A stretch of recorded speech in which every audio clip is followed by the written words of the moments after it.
Hello, everyone, and welcome to the Box Score Network YouTube channel. My name is Simon Short. Thank you all so much for being here. Please like this video and subscribe to this channel. If you've been here all draft week or all draft season, thank you all so much. We really appreciate it. Took a lot of work for the network to do the draft work that we have done. So thank you to anybody that checked out any of the other videos. But we have our reactions to round one.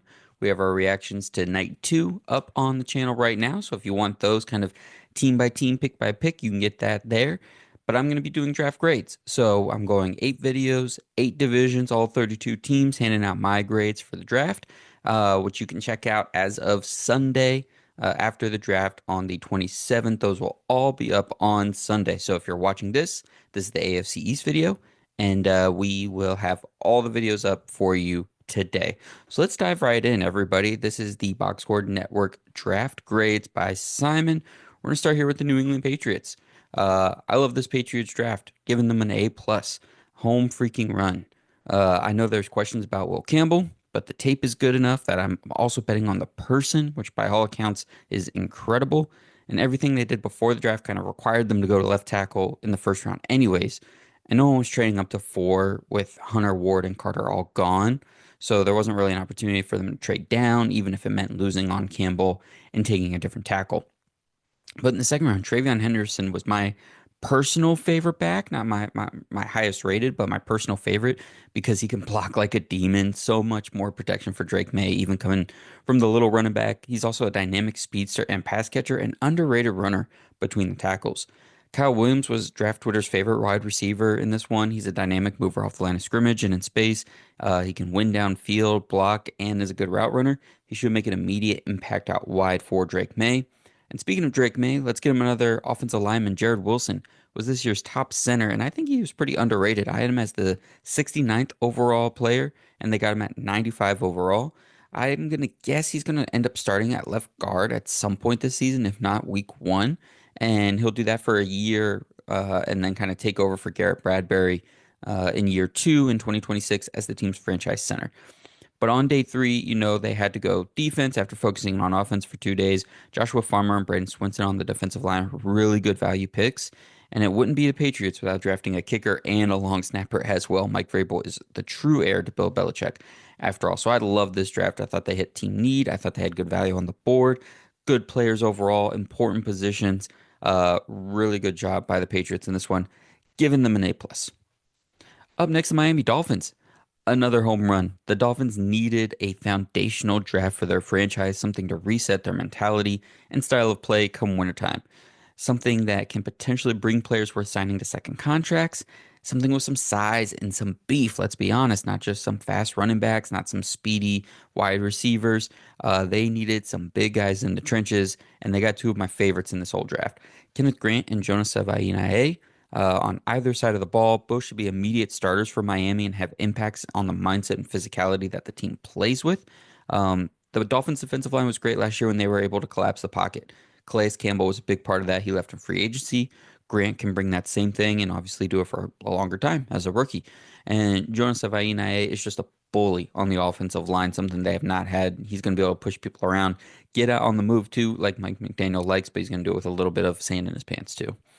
They traded back a lot in this draft, so they're acquiring a bunch of other draft capital. They didn't pick again until the fifth round after those first two picks. But I like that they went with another defensive tackle before going to corner, defensive backs. Even their running back that they took this year, they got to take one every year, I guess, is a different flavor. Ollie Gordon is a bigger, more powerful back. And a seventh round swing on Quinn Ewers as a backup is fine. I don't mind that. But really, this is about Kenneth Grant and Jonah for me.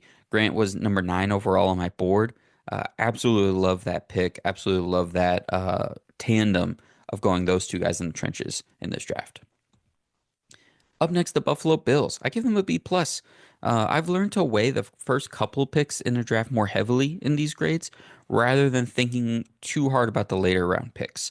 And what the Bills did in the first 2 rounds of the draft this year was great. Maxwell Harrison is a feisty corner that can make plays, which is exactly what the Buffalo Bills needed. They need someone that not only can be solid in the regular season, not only can play a role and be a starter, but someone that can come up with a big play in a playoff game, someone that can get a pick six out of nowhere and turn the game on its head, someone that can shut down an opposing wide receiver or blow up a screen pass to a running back. Harrison is just feisty and just crazy enough to make those sorts of plays, and he's not going to be shy in a big moment, that is for sure.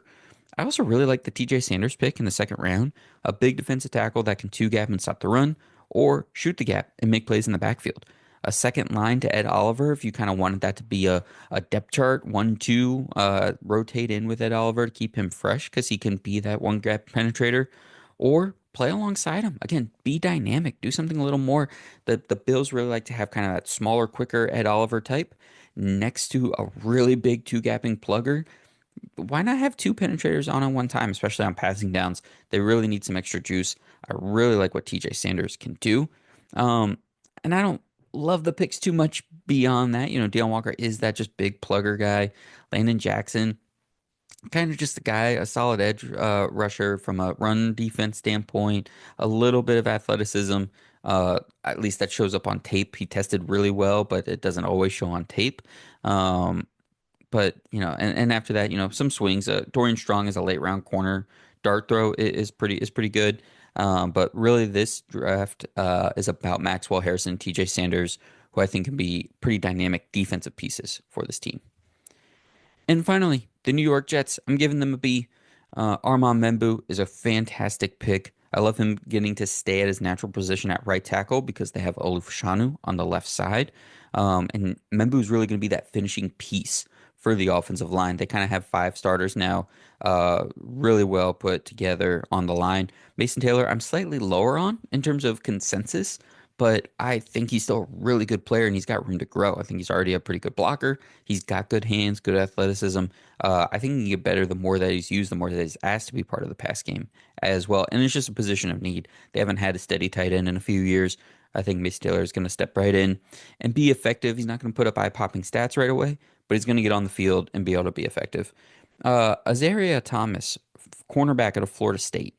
He's a perfect Aaron Glenn corner as a big physical man press corner. Did not test well. So his speed, I think it was like a 4.58 40. That usually doesn't hold in the NFL. But Thomas's physicality and size, I think, is going to help him make up for that.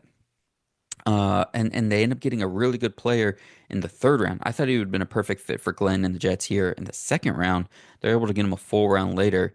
And, I think he could even play inside. So if that long speed concerns you, that physicality and toughness, I think, translates to the slot pretty well. It sort of fizzled after that for me, but those top three picks I was really happy with. None of those guys are going to blow your socks off right away, right? Like, and there's a risk to Thomas, but that's why you get him in the third round. Like I said, Mason Taylor might be kind of a slow burn before he really kind of takes off. And Membu, it is going to have his moments. He's going to have his struggles as a rookie offensive lineman. So that's why this isn't a little bit higher. Don't know what the immediate individual impact of these guys will be, but this was just a smart, heady draft that I think is going to pay dividends for the Jets a little bit this year, but mostly for the long term. And that's going to do it for this AFC East draft grades video. Thank you all so much for watching. Please subscribe to the channel. Please like this video. Thank you all so much for being here. Look out for the next one in your feed as well. So thank you so much.